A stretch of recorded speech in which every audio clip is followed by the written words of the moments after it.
Jared, thank you for that introduction and thank you for your service. Dr. Hannah, thank you for inviting me here today for this Day of Remembrance and salute to first responders. It is an honor to be here.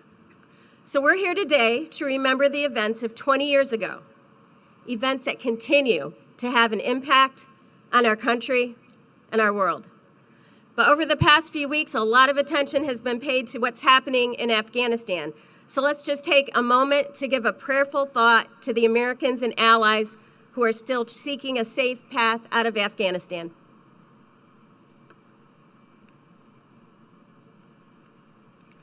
On September 11th, 2001, in the moments before 40 men and women aboard United Airlines Flight 93 changed from passengers to warriors, some of them picked up phones to say goodbye. They knew that 3 other airplanes had been hijacked and flown into buildings. As they spoke, the Twin Towers of the World Trade Center in New York City, they were falling amid massive plumes of dust and smoke. And the Pentagon had been struck by another jetliner. The plane they were on was now pointed at Washington. And the passengers on Flight 93 decided to take a stand in the skies that had been stolen out from under them. And as that plane turned east and crossed a clear Pennsylvania sky, a 27-year-old woman named Honor Elizabeth Wainio, Liz to her family, called her stepmom. Liz said, "It hurts me that it's going to be so much harder for you all than it is for me." Then Liz joined the other passengers in storming the cabin to make sure the hijackers did not accomplish their goal. The passengers took a stand and forced the plane into a Pennsylvania field just about 145 miles from here. Now think about this. Liz Wainio was at the start of a bright career.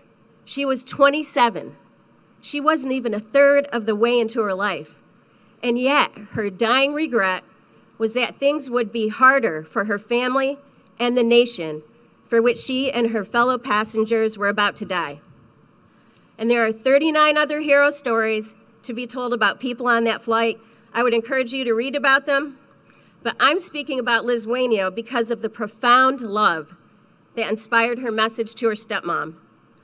Liz wasn't dying angry. She was dying with resolve. And I think it's safe to say the same thing about every one of those 40 passengers. Has anyone heard of a phone call by a 9/11 victim that spoke of hatred? No, they did not speak of hate. They spoke of goodness, and they spoke of resolve. And here in Pennsylvania, we know goodness and resolve. We know that Americans are a people who have spent the last 250 years extending a hand in friendship. And we know when it's necessary, like on that day 20 years ago, Americans will close their hand into a fist to defend our country and its ideals. After the attacks on September 11th, we swore to deliver justice to Osama bin Laden. We did. And we did it not only with courage, but with the very American decency that the terrorists could not kill. He was buried at sea with the prayers and customs of his faith, because that's who we are. I served in Iraq, where I was in charge of an internment facility with enemy combatants. And what stood out, that I never met a detainee or a member of their family that did not admire American compassion. Al-Qaeda and their ilk were, and are, unspeakably cruel, as a matter of course. And as Americans, when we see cruelty, we put an end to it. No doubt many of you have heard about abuses at an internment facility in Iraq. Now, just as a quick aside, that was not the one I was in charge of. But that abuse shocked the American people, and rightly so. But what shocked our enemies was that we stopped the abuses and punished the offenders, even if they wore our uniform. That's who we are, and it's why so many others want to be us. As I look at the assembly today, I see faces that mirror the planet. America is the home that adopted every one of us. America isn't merely a series of borders drawn on a continent. America is a set of ideals that shaped our character.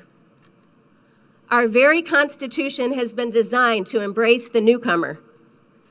We've not always been perfect about it, and no other nation debates its flaws and points out its failings with the gusto and clarity of America. In many nations, you'd be arrested for that kind of vigorous debate we have every day. Our Constitution talks about forming a more perfect union. Not a perfect union, a more perfect union.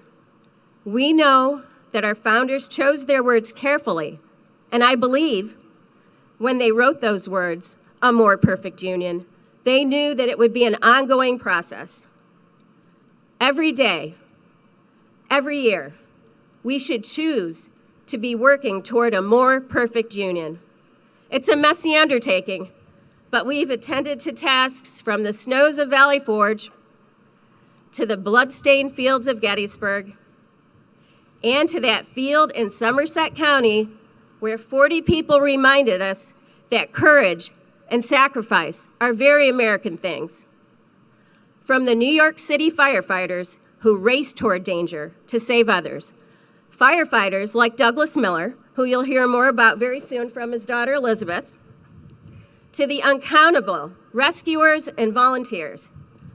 Americans didn't just live their ideals that day, they fixed them like guide stars for the new century. We got this thing right. Somehow, in the end, we always do. Consider this. Another one of those 40 heroes on Flight 93 was named Toshiya Kuge. He was a 20-year-old student from Japan. 6 decades earlier, we were at war with that nation. But on September 11th, 2001, Kuge was returning home from a visit to an America that welcomed him. He was learning English, played American football, and he had just visited the Statue of Liberty. Because that's who we are, a nation that prefers to unclench our fist into a welcoming hand. That's why, 100 years from now, someone else will be able to say, before a Pennsylvania crowd, yes, Liz, it was hard for all of us, but we made it through, and we will always remember, and we will always honor your sacrifice. God bless all of you, God bless Pennsylvania, and God bless the United States. Thank you.